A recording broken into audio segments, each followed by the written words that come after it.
영원 바라보시니 아버지의 마음 이제 더 이상 바라볼 수 없어 그들에게 나 달려가겠어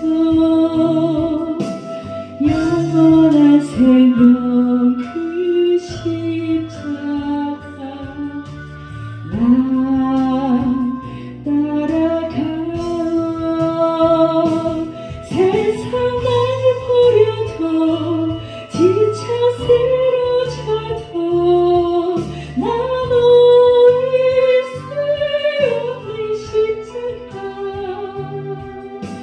새벽을 구할 수만 있다면 그 뒷줄을 볼 수 있다면 나의 생명이라도 들고 가겠소 주님 가신 그 길처럼 단 한 번만이라도 아버지 위에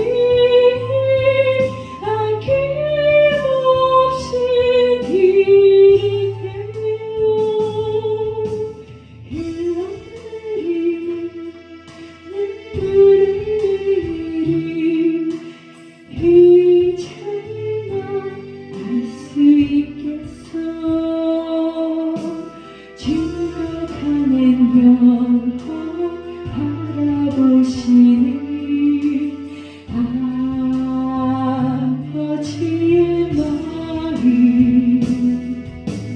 이제 더 이상 바라볼 수 없어 그들에게 나 달려가겠어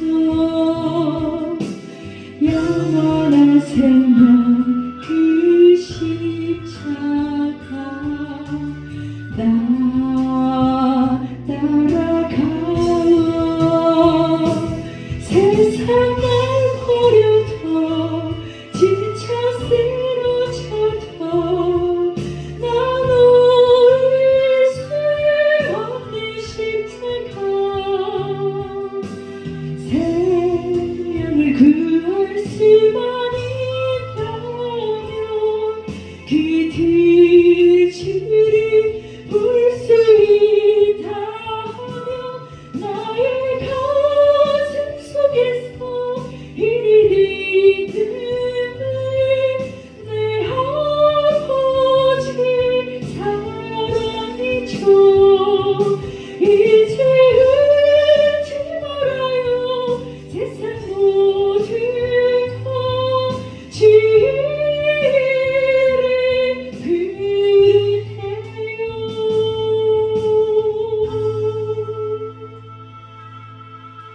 말씀을 보겠습니다. 오늘 우리에게 주신 말씀 역대하 6장 32절에서 33절까지 말씀입니다. 주의 백성 이스라엘에게 속하지 아니하는 이방인에게도 대하여 그들이 주의 큰 이름과 능한 손과 펴신 팔을 위하여 먼 지방에서 와서 이 성전을 향하여 기도하거든 주는 계신 곳 하늘에서 들으시고 모든 이방인이 주께 부르짖는 대로 이루사 땅의 만민이 주의 이름을 알고 주의 백성 이스라엘처럼 경외하게 하시오며 또 내가 건축한 이 성전을 주의 이름으로 일컫는 줄을 알게 하옵소서. 아멘. 이 시간도 함께 하시는 우리 주님을 찬양합니다. 귀한 말씀으로 우리 양육하사 이 세상을 승리하게 하시고 하나님 나라 소망을 이루기까지 이기며 갈 수 있도록 새 힘을 허락하시는 줄을 믿습니다. 은혜의 시간 되길 원합니다. 말씀을 듣고 예와 아멘으로 화답하며 그 말씀으로 새 힘을 얻어 오늘 이후 한 주간도 승리하는 삶이 되어질 수 있도록 주님 역사하여 주시옵소서. 예수 그리스도 이름으로 기도드리옵나이다. 아멘. 할렐루야. 오늘도 우리 주님이 함께 하시는 줄을 믿습니다. 오늘 말씀 제목은 구원의 보편성입니다. 쉬울 것 같지만 매우 어려운 단어 중 하나가 구원이 아닌가 합니다. 본인의 힘으로는 도저히 빠져나올 수 없는 절박한 위기 속에서 타인에 의한 구조 요청으로 구원의 손길을 기다리는 생활을, 이런 상황을 들어서 말할 수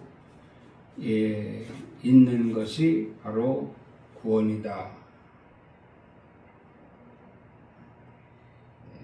그래서 우리가 가지고 있는 신약 성경에서 구원에 대한 것을 찾아보면 예수께서 이르시되 오늘 구원이 이 집에 이르렀다 이렇게 말씀을 하십니다.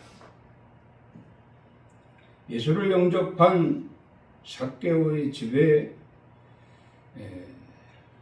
구원이 임하였다 그런 말씀이죠. 우리도 예수를 영접한 우리 마음이 구원을 얻은 마음이요, 예수를 영접한 우리 가정이 구원을 얻은 집이요, 예수를 영접한 우리 교회가 구원이 있는 교회다 말씀을 드립니다.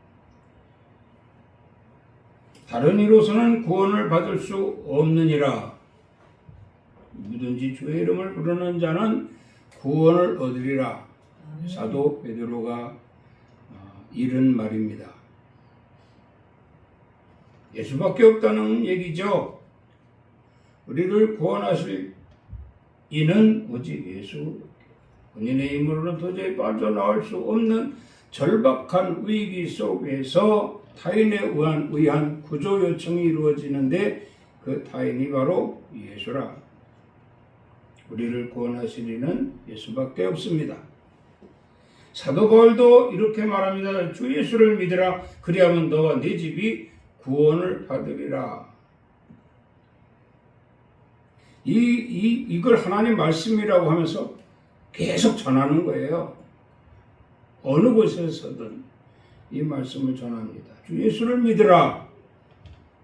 그리하면 너와 네 집이 구원을 받으리라. 우리는 예수를 믿는데 무엇으로 믿느냐? 구원자로 믿는 겁니다. 나를 구원하실 이는 오직 예수밖에 없다.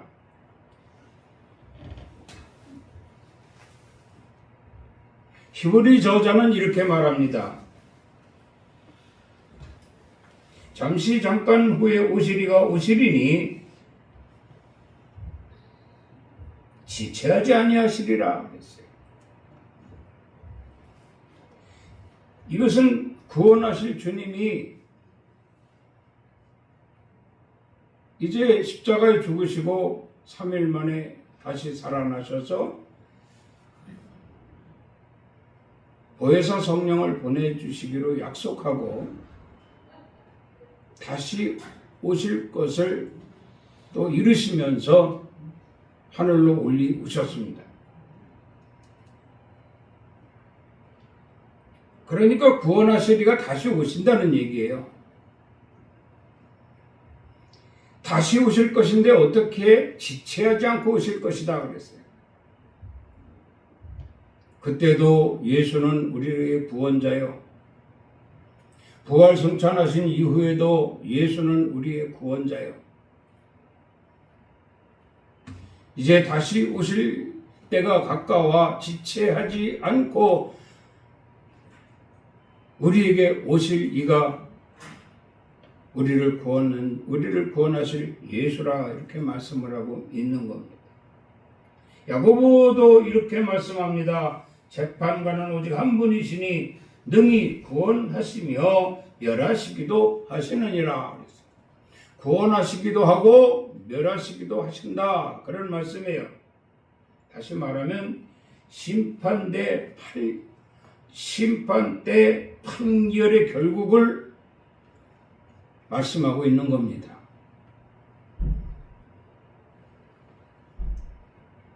우리는 분명히 이 심판대 속에 돼 있어요.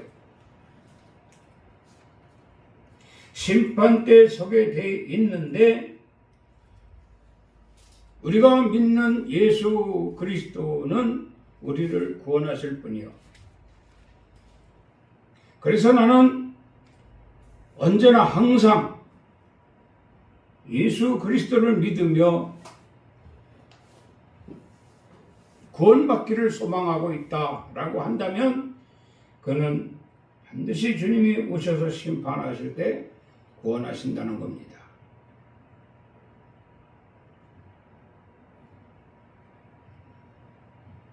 오늘 우리에게 모이게 하시고 이 말씀을 주시는 데 있어서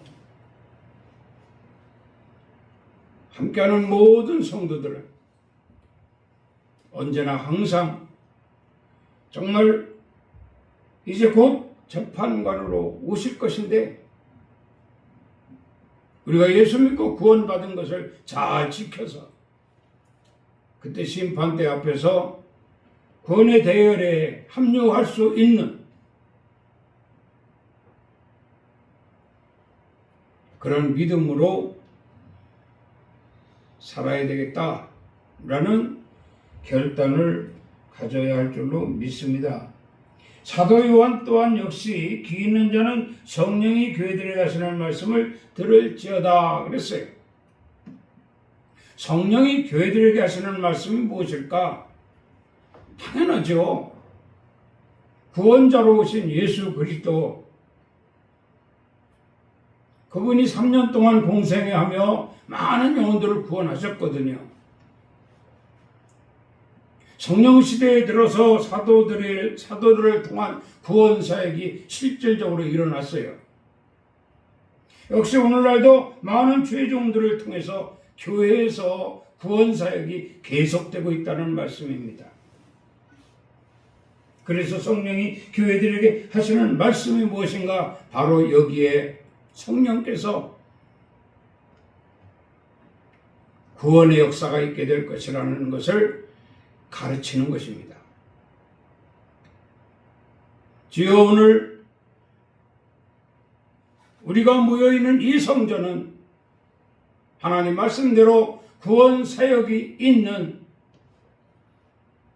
그런 교회인 줄 믿습니다.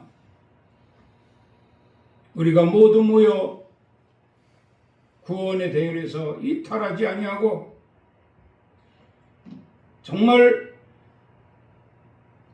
부활의 소망을 이룰 때까지 구원하실 것을 약속하신 마지막 때 메시지인 것을 유념하겠나이다. 이런 어떤 믿음의 결단이 좀 필요할 때다. 이 시대가 이 시기가 말이죠. 필요할 때다. 이렇게 보는 겁니다. 저도 한마디 하고 싶다면은 이런 말씀을 하고 싶어요. 구원은 그냥 얻어지는 것이 아니라 믿음으로 만들어가는 것이다. 이렇게 말씀을 드리고 싶어요. 나 구원받았어 해놓고 제멋대로 산다면 그 구원은 가짜입니다. 소멸되고 맙니다. 그래서 대부분 이 구원에 대한 것이 굉장히 어렵게 생각하는 사람들도 있어요. 누가 성도들에게 혹 구원에 대해서 물어본다면 선뜻 명쾌하게 대답을 할 수 없는 것이 현실이다. 이렇게 말씀을 드려봅니다. 이거 무슨 말씀입니까? 제게 누가 구원에 대해서 묻는다면 나는 자신 있게 대답할 수 있습니다. 라고 말할 수 있는 자라면 그 성도는 참 100점짜리 성도입니다. 그래서 많은 크리스찬들이 구원의 확신을 찾지 못하고 이단으로 빠지고 사이비로 빠지고 교주 집단으로 빠지고 참 안타까운 일이 아닐 수가 없습니다. 성경을 통해서도 앞서도 말씀드렸지만 예수께서 오늘 구원이 집에 이르렀다. 누구에게 국한된 것이고 사도들을 통해서도 구원에 대해서 메시지를 주었어요. 그리고 마지막에 역시 구원에 대한 마지막 메시지로 귀 있는 자는 성령이 그들에게 하시는 말씀을 들을지어다 했는데 어떻게 보면 이 구원에 대한 확신이 정말 미흡하다고 볼 수밖에 없습니다. 안개와 같다 이런 말입니다. 그래서 정말 이 구원에 대한 메시지는 반드시 찾아야 돼요. 찾아야 됩니다.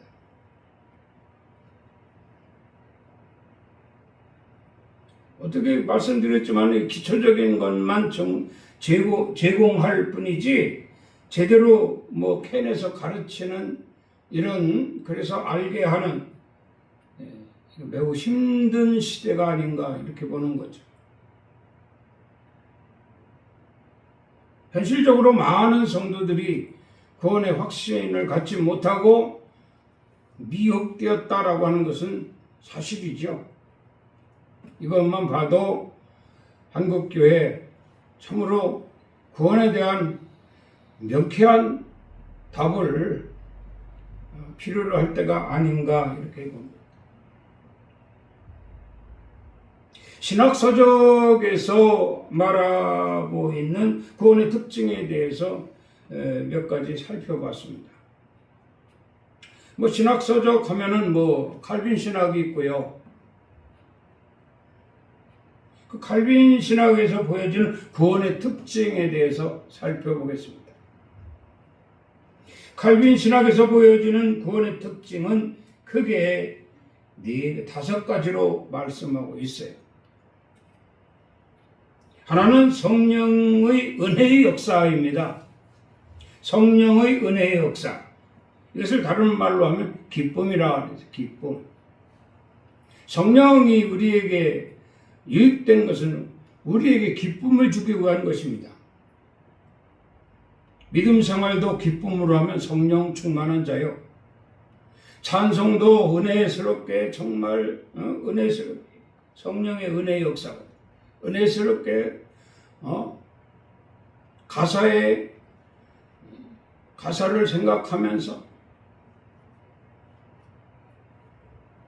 기쁨으로 찬송하는 가사는 기쁨으로 찬송하고 눈물 흘리며 찬송하는 가사는 또 눈물을 흘리며 찬송하고 이 성령 받은 자들의 모습이에요. 그래서 성령의 은혜의 역사는 반드시 기쁨이라 했어요. 우리가 예수 그리스도를 믿는 믿음 안에서 기쁨을 누리고 살아간다면 구원받은 자예요. 할렐루야. 구원받은 자. 오늘 여러분 날씨도 참 우중충하고 가랑비, 이슬비, 보슬비 내리고 있는데 아침 일찍 일어나 정비하고 교회 나오는 이 모습이 여러분의 기쁨으로 달려나왔다면 여러분들은 구원받은 자들이에요. 또 하나 보면 하나님과의 화평이라고 해서 화평. 이걸 다른 말로 하면 교제입니다. 교제. 우리가 흔히 인간관계에서도 교제. 좋은 사람끼리만 교제하고 싶죠. 나쁜 사람하고 상종도 하기 싫죠. 주와 함께 동행하는 삶이어야 구원받은 자라고 말씀하고 있어요. 칼빈 신학에서 강조하시는 거예요. 하나님과 교제하는 자가 구원받은 자라 이런 말씀입니다. 오늘도 예배에 나올 때 기도로 교제 시작했지요. 주님, 오늘도 거룩한 성일 우리에게 주셔서 감사합니다. 우리에게 예배당을 주셔서 감사합니다. 주님 앞에 나가는 마음, 기쁜 마음으로 나가게 하시고 우리에게 주시는 말씀, 은혜의 말씀 되게 하옵소서. 한 말씀도 놓치지 않겠나이다. 교제하겠나이다. 이 구원받은 자들의 모습이에요.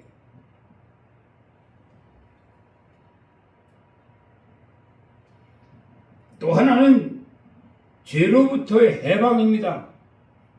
죄로부터의 해방.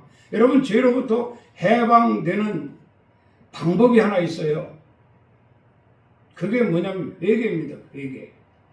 그래서 예수님도 복음 전파하시기 전에 사람들에게 따를 수 있는 무리들에게 회개하고 따르라고 말씀하잖아요. 회개하라, 천국이 가까웠느니라. 회개해야 죄사함을 받습니다. 구원받은 자는요, 하나님 앞에 나와서 뭐부터 하냐? 회개부터 합니다. 회개부터. 주여, 지은 죄 회개합니다. 죄사함 받길 원합니다.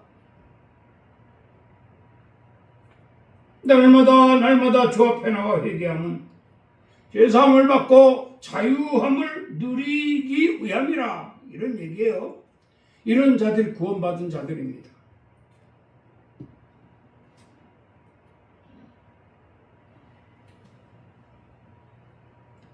또 하나는 그리스도의 후사입니다.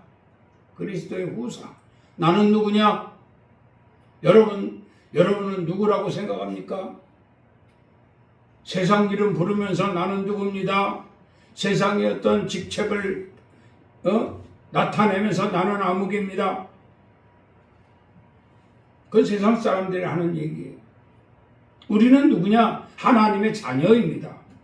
하나님의 자녀. 하나님을 아버지라고 부르는 자가 구원을 받은 자라. 할렐루야. 아멘.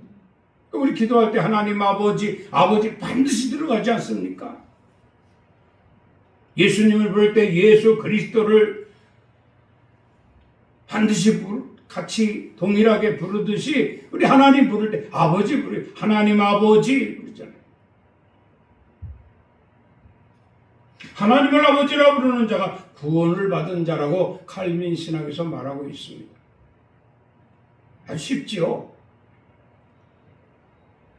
또한은 부활의 능력에 참여하는 자들이라 이렇게 말씀합니다. 예수님이 우리에게 보여주신 마지막 그 영상이 부활입니다. 부활. 부활은 다시 살아나신다는 거예요. 우리가 부활의 소망을 가지고 인생을 살면요, 우리 삶이 윤택해져요. 우리의 삶이 날로 잘 살게 됩니다. 모든 것이 형통하게 됩니다. 부활의 소망을 가지고 있기 때문이죠. 그리고 부활의 능력에 참여하는 자는 예수 그리스도의 재림을 기다리는 자다. 이렇게 말씀을 드립니다. 주님이 오셔요. 주님 반드시 오신다고 했거든요. 주님 오실 날을 우리는 기다리는 것이죠.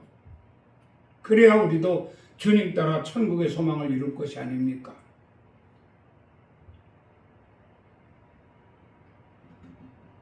비록 우리가 구원받은 자로서 합당한 삶을 살았으나 예수님의 재림을 보지 못했다라고 한다면 이것은 잘못된 겁니다.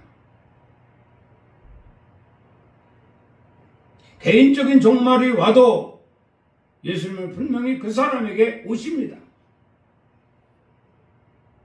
전체적인 종말이, 지구의 종말이 올 때 분명히 모든 구원받은 자들을 위해 예수님은 재림하십니다. 이해가 빨리 가야 할 줄 믿습니다. 이처럼 칼빈 신학에서 보여진 구원의 특징, 기쁨이요, 화평이요, 회개요, 하나님의 자녀요, 영생이라. 여러분 머릿속에 기록되어지면 제가 말씀드린 것처럼 믿음으로 구원은 믿음으로 만들어가는 것이라고 했거든요. 이 말씀을 굳게 믿고 만들어갈 수 있는, 그래서 구원에 대해 합류할 수 있는 여러분들이 될 수 있기를 바랍니다. 창세기 42장 6절 말씀을 보면 때 요셉이 나라의 총리로서 그 땅의 모든 백성에게 곡식을 팔더니 요셉의 형들이 와서 그 앞에서 땅에 엎드려 절하매, 이런 말씀. 왜 이 말씀을 들었는가 하면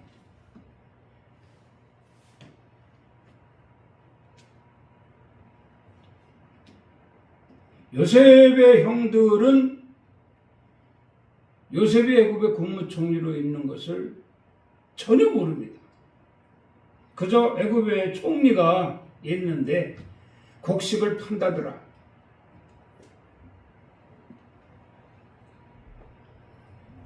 애굽의 이 가나안, 그러니까 이 요셉의 형들은 요셉이 총리가 되어 곡식을 팔고 있다라고 하는 걸 전혀 모르고 간 거예요. 그러니까 애굽인들에게 있어서 야곱의 아들들이 전부 이방인들이에요. 이방인.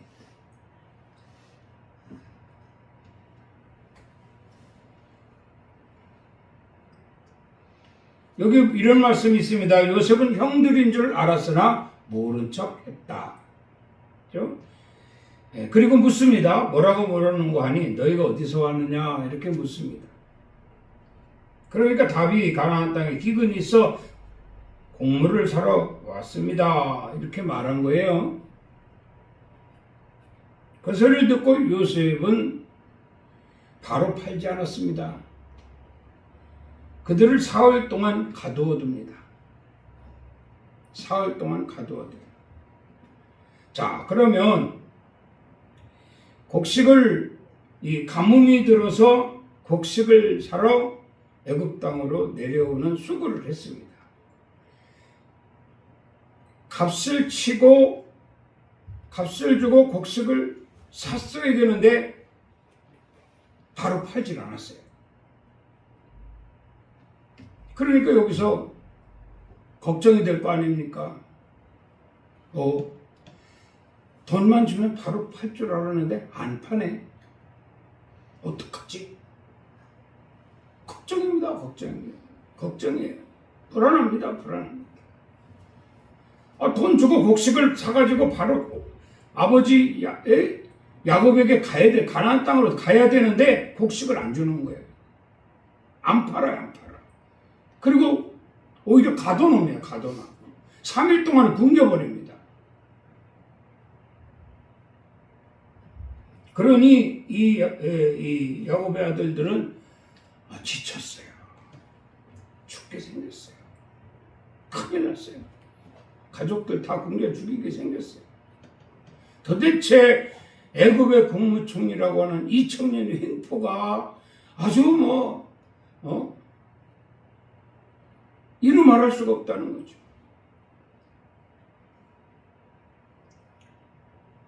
창세기 42장 18절에 이런 말씀이 있습니다. 사흘 만에 요셉이 그들에게 이르되 나는 하나님을 경외하노니 너희는 이같이 하여 생명을 보존하라.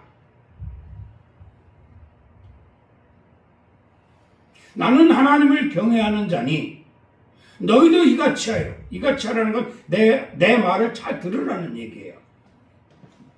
하나님을 경외하는 자의 말을 잘 들으라, 이런 말씀이거든요.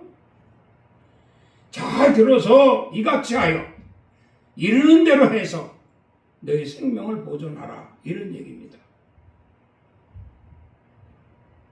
여기서는 방법이 없죠. 요셉의 말이 곧 요셉의 말이 곧 생명이요, 생명. 예? 생명의 근원이에요, 생명의 근원. 그러니까 요셉의 말대로 안 할 수가 없다, 이 말이에요. 우리 예수님이요, 언제 오셨느냐면, 로마의 식민지, 이스라엘이 로마의 식민지권에 있을 때 오셨잖아요. 그들의 박해가 이루 말할 수가 없습니다. 정말 이스라엘 백성들이 숨 쉬고 있으니 사는 거지 살았다고 볼 수도 없는 그런 상황이었어요. 그럴 때 예수님이 오셔서 하나님 말씀을 전하고 믿음을 가진 자들에게 따르는 무리들에게 역사하시잖아요. 구원하시잖아요. 네 믿음이 너를 구원하였느니라. 네 믿음대로 되라. 그래서 예수님을 따르는 무리들에게 구원의 확신을 주고 계속 따르도록 했지요. 요셉도 바로 그런 겁니다. 나는 여호와를 경외하는 자다. 그러니 너희가 내 말을 들으면 생명을 유지할 것이다.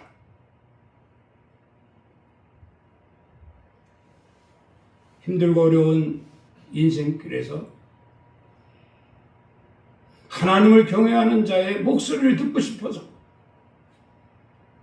하나님의 성전을 찾았다라고 한다면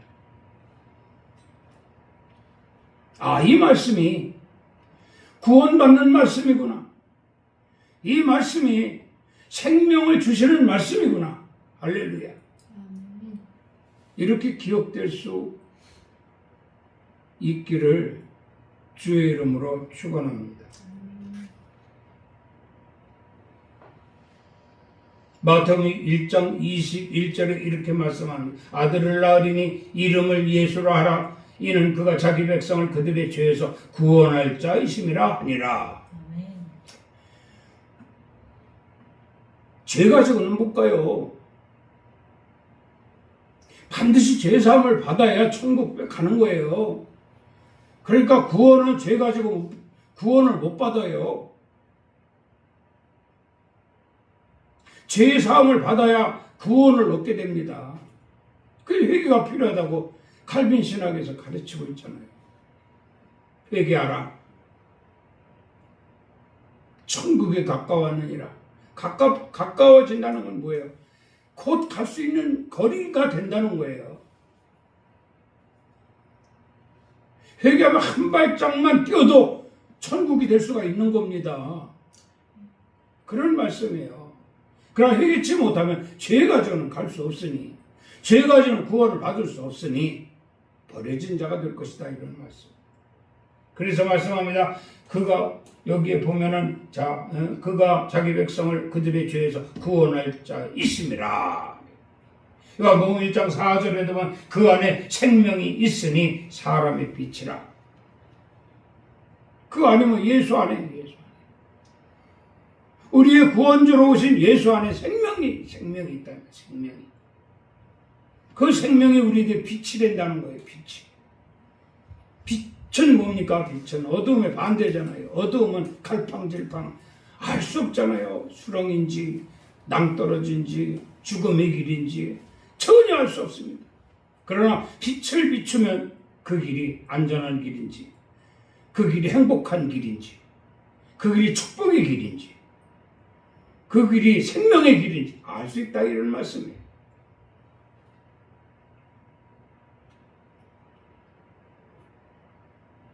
요한복음 4장 25절 말씀을 봅니다. 여자가 이르되 메시아 곧 그리스도라 하는 이가 오실 줄을 내가 아노니 그가 오시면 모든 것을 우리에게 알려주시리라.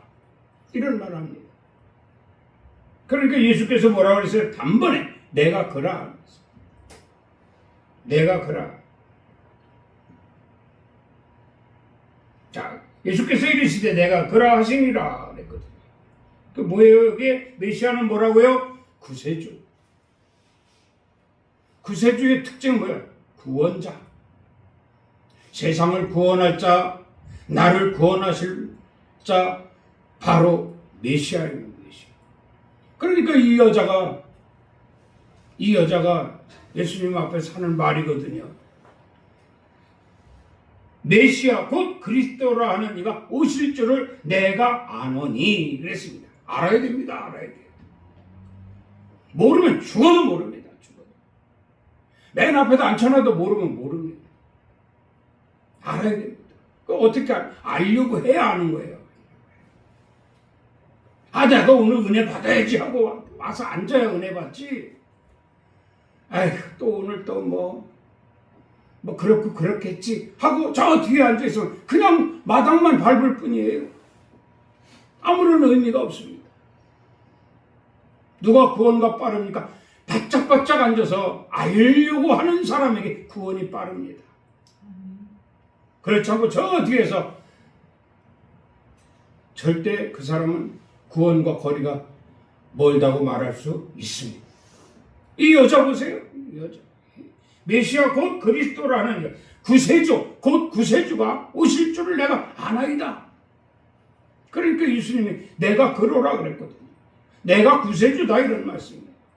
그러니까 물동이를 버려두고 사마리아 동네로 가서 내가 만난 구세주, 내가 만난 세상을 구원하실 자, 내게 구원을 베푸신 그분을 만나러 와라. 함께 가자.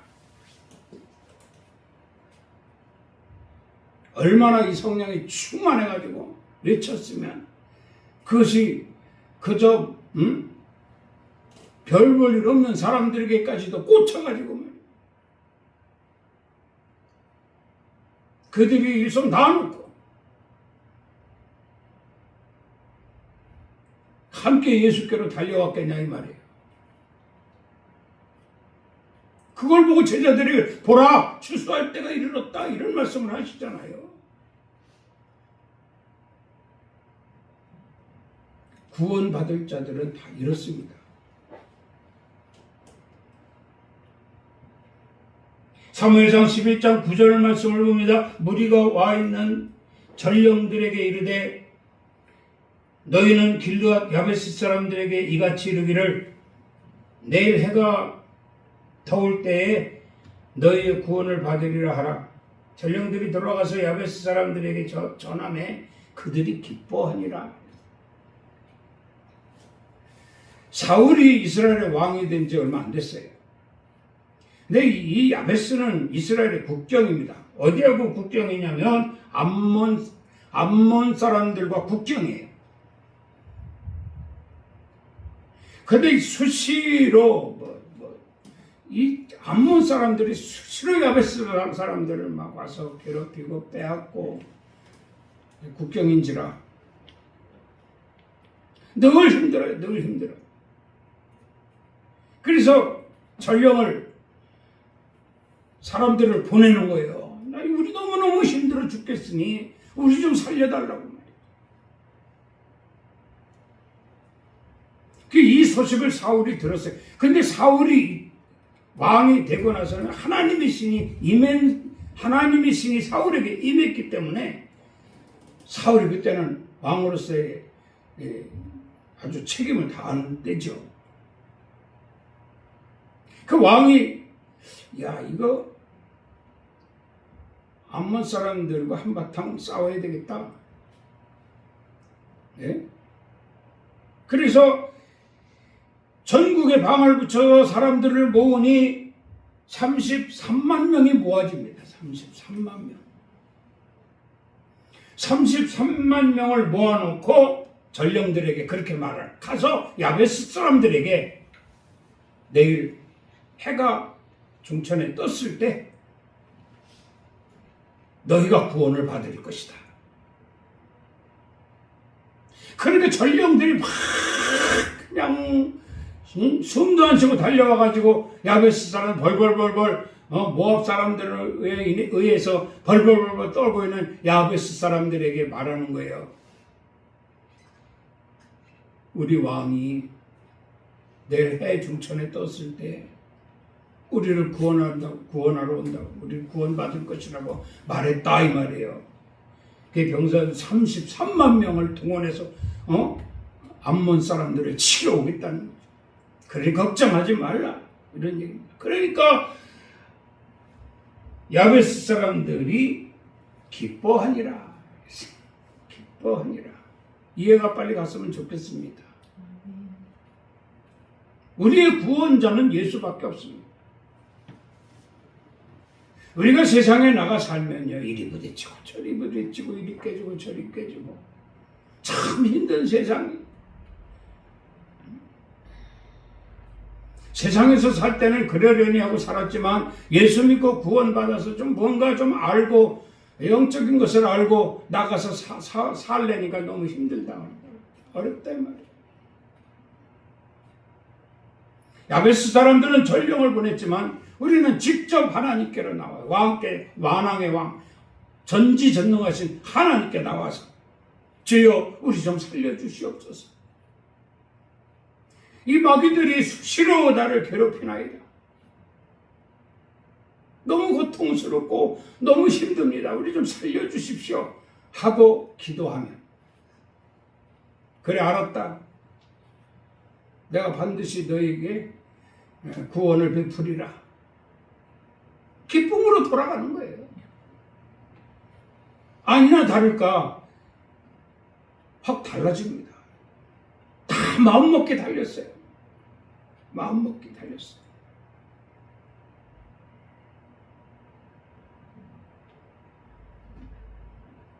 야베스 사람들은 기뻐했고 역시 기쁘니까 뭐가요? 잔치가 있게 되겠지요. 그러니까 모압 사람들이 저 벌벌 떨어야 될 야베스 사람들이 웃고 떠들고 잔치를 하고 난리가 불안한 거죠. 저 뭘 믿고 저럴까? 그 이튿날 아니나 다를까 33만 명을 동원해서 암몬 사람을 치러 오니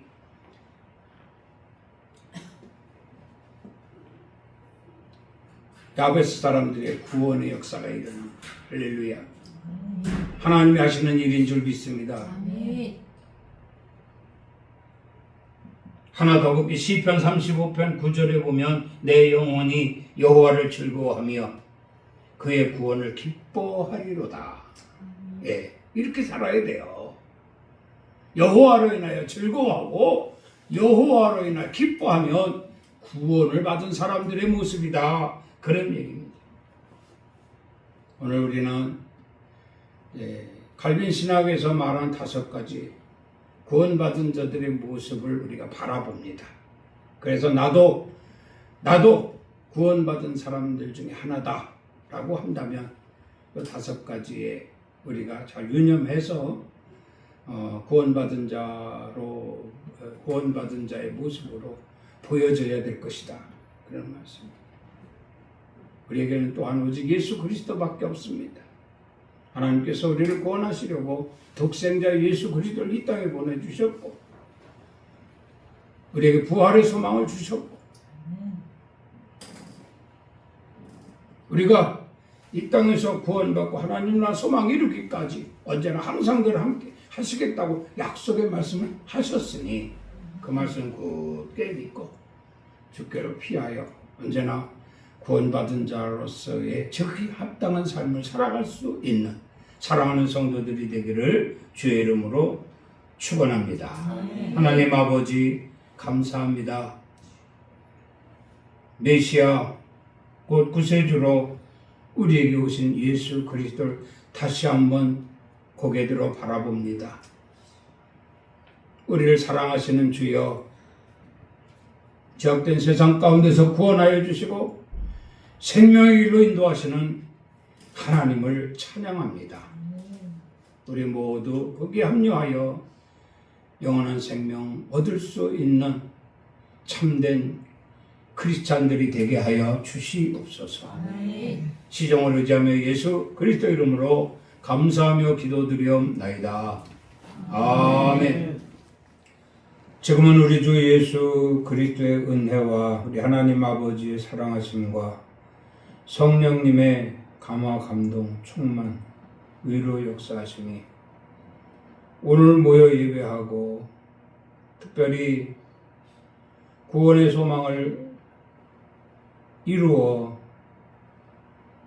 부활의 소망까지 영생에 이르기까지 언제나 변함없이 주와 동행하겠노라 다짐하고 돌아가는 성도들 머리 위에와 가정 위에, 일터 위에, 사업장 위에, 이 나라 이 민족 위에, 우리 엘림교회 위에 이제로부터 영원토록 함께 있을지어다.